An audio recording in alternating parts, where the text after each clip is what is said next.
Hello दोस्तों, अगर आप लोग किसी भी एग्जाम की तैयारी कर रहे हो तो आप लोगों के लिए यह वीडियो बहुत ही महत्वपूर्ण साबित होगा। खासकर आप लोग एसएससी, जीडी, रेलवे, पुलिस या फिर किसी भी एग्जाम की तैयारी कर रहे हो तो बहुत ही महत्वपूर्ण साबित होने वाला है। तो दोस्तों, इस वीडियो का पहला क्वेश्चन है, असम का शोक किस नदी को कहा जाता है। जो असम का शोक कहा जाता है यह कहा जाता है ब्रह्मपुत्र नदी को। ध्यान रखिएगा, कई बार एग्जाम में पूछा गया है असम का शोक।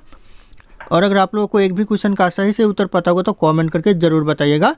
दोस्तों, अगला क्वेश्चन है, चंदन के वन भारत के किस राज्य में मिलते हैं। जो चंदन के वन है वो भारत के कौन से राज्य में ज़्यादातर मिलते हैं, तो आपका कर्नाटक में मिलते हैं। ऑप्शन यहाँ पे डी, कर्नाटक करेक्ट आंसर हो जाएगा।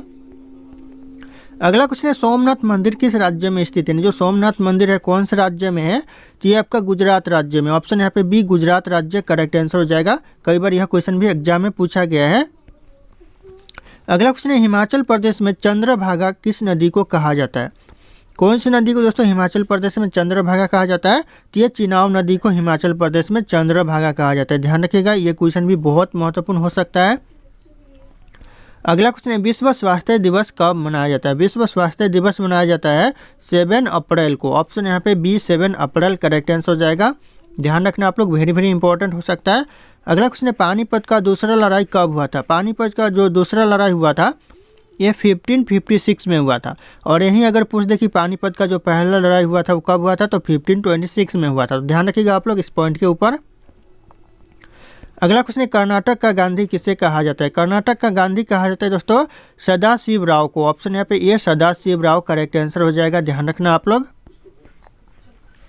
अगला क्वेश्चन है, भविष्य का ईंधन किसे कहा जाता है। भविष्य का ईंधन कहा जाता है दोस्तों हाइड्रोजन को। ऑप्शन यहाँ पे सी, हाइड्रोजन करेक्ट आंसर हो जाएगा। यह क्वेश्चन भी कई बार एग्जाम में पूछा गया है। अगला क्वेश्चन है, गीतांजलि पुस्तक के लेखक कौन है। गीतांजलि पुस्तक के लेखक हो जाएगा रविंद्रनाथ टैगोर। ऑप्शन यहाँ पे D, Rabindranath Tagore correct answer हो जाएगा। अगला क्वेश्चन है, सांची स्तूप का निर्माण किसने करवाया था। जो सांची स्तूप का निर्माण करवाया था यह करवाया था अशोक ने। ऑप्शन यहाँ पे बी करेक्ट आंसर हो जाएगा, अशोक। ध्यान रखना आप लोग। अगला क्वेश्चन है, शुद्ध सोना कितना कैरेट का होता है। शुद्ध सोना दोस्तों ये हो जाएगा आपका यहाँ 24 कैरेट का होता है। तो ऑप्शन यहाँ पे डी करेक्ट आंसर हो जाएगा, 24 कैरेट। अगला क्वेश्चन है, महात्मा गांधी की समाधि स्थल को क्या कहा जाता है। समाधि स्थल को दोस्तों ये कहा जाता है राजघाट। ऑप्शन यहाँ पे डी, राजघाट करेक्ट आंसर हो जाएगा। यह क्वेश्चन कई बार एग्जाम में पूछा गया और कॉमन क्वेश्चन है एग्जाम के लिए, तो वेरी इंपॉर्टेंट का मैं यहाँ पे टैग लगा देता हूँ क्योंकि बहुत इंपॉर्टेंट हो सकता है। अगला क्वेश्चन है, पीली क्रांति का संबंध किस क्षेत्र से, यानी कौन से क्षेत्र से, तो ये आपका तिलहन के क्षेत्र से। ऑप्शन यहाँ पे ये तिलहन करेक्ट आंसर हो जाएगा। कई बार एग्जाम में पूछा गया तो ध्यान रखना आप लोग। अगला क्वेश्चन है, थीन बांध किस नदी के तट पर स्थित है, यानी किस नदी पर स्थित है दोस्तों, तो ये करेक्ट आंसर हो जाएगा दोस्तों, ये रवि नदी पर थीन बांध स्थित है। तो ध्यान रखना आप लोग, ऑप्शन यहाँ पे ए करेक्ट आंसर हो जाएगा, रवि नदी। अगला क्वेश्चन है, भारत और चीन के बीच सीमा रेखा क्या नाम है। जो चीन के बीच जो सीमा रेखा है उस सीमा रेखा का नाम क्या है, तो हो जाएगा यहाँ पे मैकमोहन रेखा। ध्यान रखिएगा, ऑप्शन सी मैकमोहन रेखा करेक्ट आंसर हो जाएगा। अगला क्वेश्चन है, टिबिया नामक हड्डी कहाँ पाई जाती है। जो टिबिया नामक हड्डी पाई जाती है ये टांग में यानी पैरों में पाई जाती है। तो ऑप्शन यहाँ पे सी करेक्ट आंसर हो जाएगा, टांग।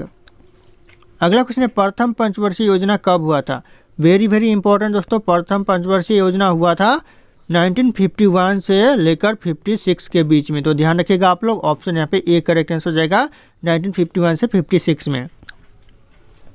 अगला क्वेश्चन है, राष्ट्रीय गीत गाने में कितना समय लगता है। यहाँ पे ध्यान दीजिएगा, राष्ट्रीय गीत और राष्ट्रीय गान दोनों में अंतर है। तो राष्ट्रीय गीत गाने में समय अवधि लगता है 65 सेकेंड और राष्ट्रीय गान गाने में समय अवधि लगता है 52 सेकेंड। तो ध्यान रखना आप लोग। अगला क्वेश्चन है, कोहिनूर हीरा को किसने लूटा था। कोहिनूर हीरा को लूटा था दोस्तों, तो ये नादिर शाह ने लूटा था। ऑप्शन यहाँ पे सी, नादिर शाह करेक्ट आंसर हो जाएगा। अगला क्वेश्चन है, कपास के लिए कौन सी मिट्टी उपयुक्त होती है, यानी सबसे अच्छी मिट्टी होती है कपास के लिए कौन सी, तो हो जाएगा यहाँ पे काली मिट्टी। ध्यान रखना, ऑप्शन सी काली मिट्टी करेक्ट आंसर हो जाएगा।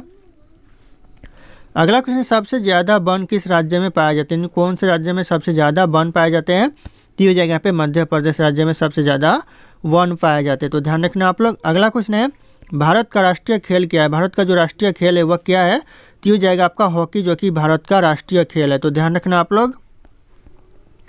अगला क्वेश्चन है, जापान का राष्ट्रीय खेल क्या है। जापान का जो राष्ट्रीय खेल है वह क्या है, तो हो जाएगा यहाँ पे जूडो, जो कि जापान का राष्ट्रीय खेल है। तो ऑप्शन डी ध्यान रखना आप लोग, जूडो। अगला क्वेश्चन है, पोलो खेल का प्रचलन भारत के किस राज्य में हुआ था। जो पोलो खेल का प्रचलन हुआ भारत में कौन से राज्य में हुआ, तो ये आपका मणिपुर राज्य में हुआ। ध्यान रखना आप लोग, ऑप्शन बी मणिपुर राज्य करेक्ट आंसर हो जाएगा। अगला क्वेश्चन है, भारत में पोलो खेल का प्रचलन किसने आरंभ किया, यानी जो दोस्तों यहाँ पे प्रारंभ है तो किसने आरंभ किया, तो हो जाएगा तुर्कों ने आरंभ किया। ऑप्शन यहाँ पे ए तुर्क करेक्ट आंसर हो जाएगा। और अगर आप लोग हमारे चैनल पे नए होंगे तो चैनल को सब्सक्राइब करके बेल आइकन को प्रेस कर लेना, ताकि इसी तरह के वीडियो आप लोगों को सबसे पहले मिलती रहे। और इस वीडियो को लाइक करना ना भूलिएगा। दोस्तों अगला क्वेश्चन है, कबड्डी खेल का जन्मदाता किस देश को कहा जाता है, कौन से देश को दोस्तों कबड्डी खेल का जन्मदाता कहा जाता है, तो ये भारत देश को कहा जाता है। ऑप्शन यहाँ पे सी भारत देश करेक्ट आंसर हो जाएगा। अगला क्वेश्चन, शतरंज खेल का जन्मदाता देश किसे माना जाता है, या फिर किसे कहा जाता है दोस्तों, तो यह भारत देश को कहा जाता है शतरंज खेल का जन्मदाता। अगला क्वेश्चन है, क्रिकेट खेल का जन्मदाता देश को किसे कहा जाता है, जो जन्मदाता देश कहा जाता है किसे कहा जाता है, तो यह कहा जाता है इंग्लैंड देश को क्रिकेट खेल का जन्मदाता। तो ध्यान रखना आप लोग, ऑप्शन यहाँ पे बी इंग्लैंड करेक्ट आंसर हो जाएगा। अगला क्वेश्चन है, क्रिकेट के आधुनिक संस्करण सुपर मैक्स क्रिकेट की शुरुआत कहाँ हुई थी, जो सुपर मैक्स क्रिकेट की शुरुआत हुई थी यह कहाँ पर हुई थी, तो ये हुई थी ऑस्ट्रेलिया में। ऑप्शन यहाँ पे बी ऑस्ट्रेलिया करेक्ट आंसर हो जाएगा। और ये क्वेश्चन बहुत इंपॉर्टेंट है, वेरी वेरी इंपॉर्टेंट का टैग यहाँ पे लगा देता हूँ, क्योंकि बहुत इंपॉर्टेंट होने वाला है। अगला क्वेश्चन है, वाटर पोलो में एक पक्ष में खिलाड़ियों की संख्या कितनी होती है, ये होती है एक पक्ष में 7 होती है। तो ऑप्शन यहाँ पे डी 7 करेक्ट आंसर हो जाएगा। अगला क्वेश्चन है, पोलो में प्रत्येक पक्ष में खिलाड़ियों की संख्या कितनी होती है, पोलो में जो प्रत्येक पक्ष में जो खिलाड़ियों की संख्या होती है वो 4 होती है। तो ऑप्शन यहाँ पे सी 4 करेक्ट आंसर हो जाएगा। अगला क्वेश्चन है, बेसबॉल में प्रत्येक पक्ष में खिलाड़ियों की संख्या कितनी होती है, बेसबॉल में जो प्रत्येक पक्ष में खिलाड़ियों की संख्या 9 होती है। तो ध्यान रखिएगा आप लोग, ऑप्शन यहाँ पे बी 9 करेक्ट आंसर हो जाएगा। अगला क्वेश्चन है, वॉलीबॉल की प्रत्येक टीम में खिलाड़ियों की संख्या कितनी होती है, वॉलीबॉल में दोस्तों प्रत्येक टीम में खिलाड़ियों की संख्या 6 होती है। ऑप्शन यहाँ पे ए 6 करेक्ट आंसर हो जाएगा। अगला क्वेश्चन है, बास्केटबॉल के प्रत्येक पक्ष में खिलाड़ियों की संख्या कितनी होती है, बास्केटबॉल में जो प्रत्येक पक्ष में खिलाड़ियों की संख्या होती है वो 5 होती है। तो ऑप्शन यहाँ पे डी 5 करेक्ट आंसर हो जाएगा। अगला क्वेश्चन, निम्नलिखित में से किस खेल की टीम में महिला तथा पुरुष दोनों खिलाड़ी होते हैं, ऐसा कौन सा खेल है इन ऑप्शन में से यहाँ पे जो दिया गया है इनमें से, इसमें महिला और पुरुष दोनों खेलते हैं, तो ये हो जाएगा करेक्ट आंसर कार्फ बॉल। ऑप्शन यहाँ पे सी कार्फ बॉल करेक्ट आंसर हो जाएगा। ध्यान रखिएगा, जो कि महिला और पुरुष दोनों ही खेलते हैं। अगला क्वेश्चन है, दादा के नाम से किसे जाना जाता है, दादा के नाम से दोस्तों तो ये जाने जाते हैं मेजर ध्यानचंद। ऑप्शन यहाँ पे बी करेक्ट आंसर हो जाएगा। और इन्हें हॉकी का जादूगर भी कहा जाता है। तो ध्यान रखना, अगर हॉकी का जादूगर किसे कहा जाता है पूछा दिया क्वेश्चन में पूछ दे तो मेजर ध्यानचंद करेक्ट आंसर हो जाएगा। अगला क्वेश्चन है, किसी अंतर्राष्ट्रीय फुटबॉल मैच की सामान्य समय अवधि कितनी होती है, किसी भी अंतर्राष्ट्रीय फुटबॉल मैच की जो सामान्य अवधि होती है वो 90 मिनट होती है। तो ऑप्शन यहाँ पे डी करेक्ट आंसर हो जाएगा 90 मिनट। अगला क्वेश्चन है, पोल वाल्ट का बादशाह किसे कहा जाता है, पोल वाल्ट का जो बादशाह कहा जाता है यह सर्गेई बुबका को कहा जाता है। ऑप्शन यहाँ पे B Sergey Bubka correct answer हो जाएगा। अगला क्वेश्चन है, क्रिकेट खिलाड़ियों के मध्य हॉलीवुड के नाम से जाना जाता है, कौन जाना जाता है दोस्तों, क्रिकेट खेल के बीच में जो हॉलीवुड के नाम से जाना जाता है वो कौन जाना जाता है, तो हो जाएगा शेन वार्न जाना जाता है, Shane Warne. Option B correct answer हो जाएगा।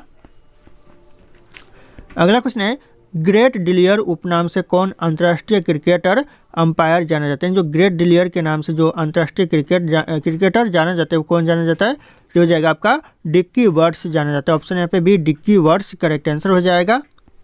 अगला क्वेश्चन है, बॉम्बे बम्बर किस अंतर्राष्ट्रीय क्रिकेटर का उपनाम है, यानी जो बॉम्बे बम्बर है कौन से अंतर्राष्ट्रीय क्रिकेटर का उपनाम है, तो हो जाएगा यहाँ पे सचिन तेंदुलकर का। ध्यान रखिएगा आप लोग, ऑप्शन यहाँ पे ए करेक्ट आंसर हो जाएगा सचिन तेंदुलकर।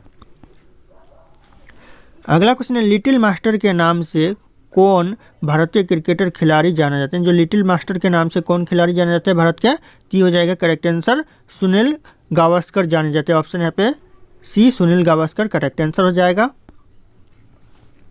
अगला क्वेश्चन है, टर्मिनेटर के नाम से जाने जाते हैं, टर्मिनेटर के नाम से कौन जाने जाते हैं दोस्तों, तो ये जाने जाते हैं हरभजन सिंह। ऑप्शन यहाँ पे D Harbhajan Singh correct answer हो जाएगा। ध्यान रखना आप लोग। अगला क्वेश्चन है, विश्व का दूसरा सबसे बड़ा महाद्वीप कौन सा है, विश्व का जो सबसे दूसरा महाद्वीप है बड़ा दूसरा महाद्वीप कौन सा है, तो इस क्वेश्चन का जो सही उत्तर होगा आप लोगों को कमेंट करके बताना है। ऑप्शन यहाँ पे सारे के सारे शो कर रहे हैं। फिर मिलते हैं अगले क्लास में।